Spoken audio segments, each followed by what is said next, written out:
Bonjour, je m'appelle Marie-Louise, je suis coach et j'accompagne les personnes en utilisant des techniques énergétiques et l'astrologie chinoise. Dans ma pratique, j'utilise cette astrologie pour mieux comprendre ce que les personnes traversent et pour mieux les aider.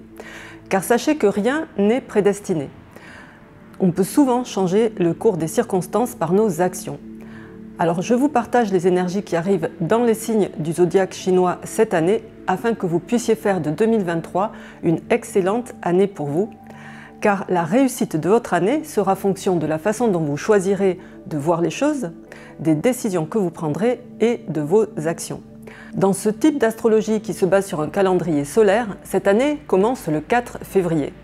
Vous connaissez peut-être votre signe du zodiaque chinois basé sur votre année de naissance. Mais sachez que vous pouvez avoir jusqu'à 4 signes différents dans votre thème, fonction de l'année, mais aussi du mois, du jour et de votre heure de naissance. Chacun de ces signes va avoir une influence sur un domaine particulier de votre vie. L'année, par exemple, c'est votre environnement extérieur, votre domaine d'activité, votre réseau.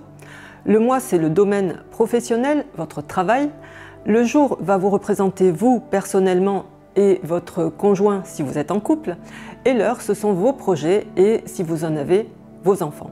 Comment connaître les signes qui vous concernent? Je vous invite à vous rendre sur mon site www.badzi-coaching.com. Vous cliquez sur l'onglet calculateur, vous entrez votre date de naissance et vous aurez le détail de votre thème. Le chien en 2023. Alors, le chien est un des meilleurs signes cette année.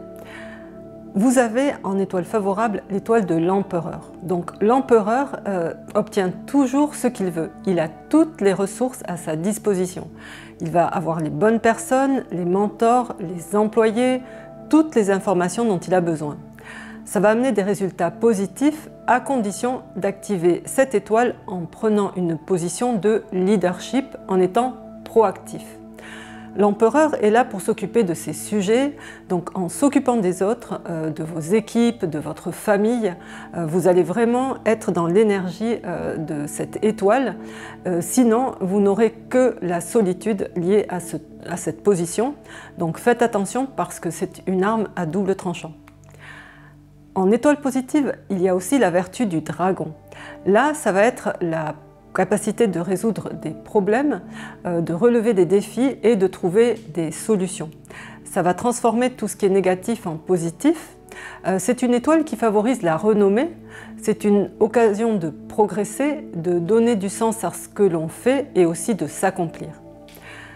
Et nous avons la combinaison du grand-duc, donc c'est en fait la combinaison avec l'énergie de l'année. Le chien et le lapin ont des affinités. Ça veut dire que vous allez pouvoir combiner avec des personnes qui ont du pouvoir et de l'autorité, puisque c'est l'énergie de l'année. Donc ça va être excellent pour trouver les bonnes personnes et il faut en profiter pour justement travailler son réseau. Dans les énergies moins favorables, nous avons la défaite brutale. Là, ce sont des changements soudains, donc des interruptions. Ça peut être une fin, mais vers un nouveau départ ou une nouvelle direction. Donc ça peut s'avérer positif, justement, avec les bonnes étoiles qu'il y a.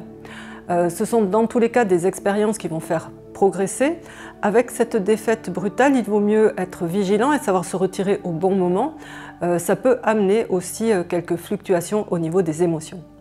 Nous avons ensuite le chat céleste. Là, c'est juste au niveau de la santé des membres de votre famille pourraient éventuellement avoir quelques petits problèmes de santé. Et nous avons le ciel obscur qui peut augurer des contretemps, des petits incidents, des accidents mineurs, donc être un petit peu plus vigilant.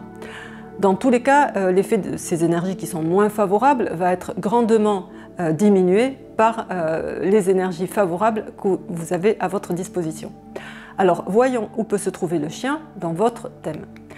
Si vous avez le chien au niveau de l'année, donc pour les personnes nées en 1934, 46, 58, 1970, 1982, 94 ou 2006 et 2018, donc l'année représente l'extérieur, donc c'est à l'extérieur, dans votre domaine d'activité par exemple, ou dans votre réseau de connaissances, que vous allez trouver des personnes très influentes, ces empereurs, ou qui vont être en relation avec les personnes très influentes cette année, c'est cette combinaison du Grand-Duc. Si vous avez le chien au niveau du mois, donc pour les personnes nées entre un 8 octobre et un 6 novembre à un jour près suivant les années, là c'est à votre travail que vous aurez cette énergie de l'empereur, donc la possibilité d'obtenir toutes les ressources à condition d'être proactif et de faire preuve, comme je l'ai dit en expliquant cette étoile, de leadership. C'est là aussi que vous allez pouvoir côtoyer des personnes influentes.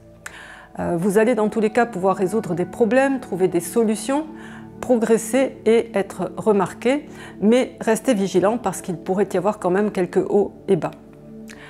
Si vous avez donc le chien au niveau du jour, donc ça représente vous, votre conjoint, il y aura un empereur à la maison. Donc est-ce que ça sera vous, est-ce que ce sera votre conjoint? C'est le rôle de celui qui prend soin des sujets, comme on a vu, de sa famille.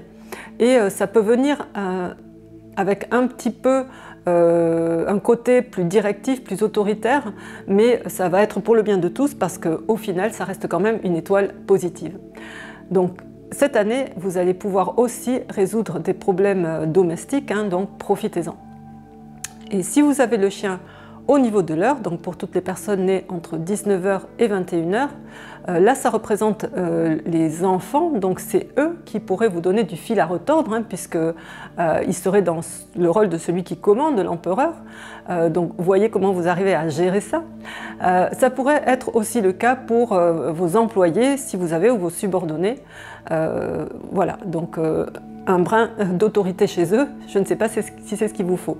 Mais là aussi, avec toutes ces personnes, enfants, subordonnés, les problèmes pourraient se résoudre.